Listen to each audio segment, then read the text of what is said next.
આજ રોજ સમગ્ર દેશની અંદર ઔદ્યોગિક હડતાલ જે પાડવામાં આવી છે એ કિસાન જે છે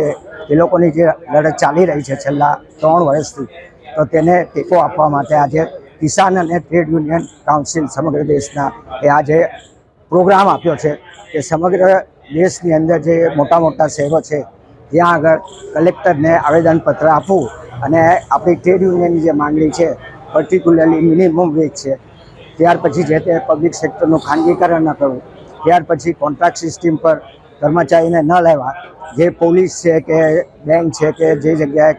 ટેમ્પરરી કામ કરે છે 15-20 વર્ષથી, એ લોકોને પરમેનન્ટ કરવા અને આ બધા જે ટ્રેડ યુનિયનના જે ડિમાન્ડ્સ છે, ટ્રેડ યુનિયનના જે એક્ટ છે જે બનાવવામાં આવ્યા છે 4, તેને બી રદ કરવામાં આવે. જેમ કિસાનો કાયદા રદ કર્યા તેમ ટ્રેડ યુનિયનના કાયદા બી રદ કરે અને આ અમારી બધી મુખ્ય માંગણીઓ છે. એની સાથે આંગણવાડી કર્મચારીને કાયમ કરે,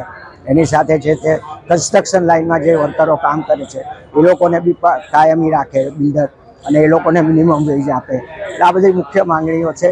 તેના અનુસંધાનમાં આજે અમે ટ્રેડ યુનિયન કાઉન્સિલ તરફથી કલેક્ટરશ્રી પ્રાગઈને એક આવેદનપત્ર આપીશું.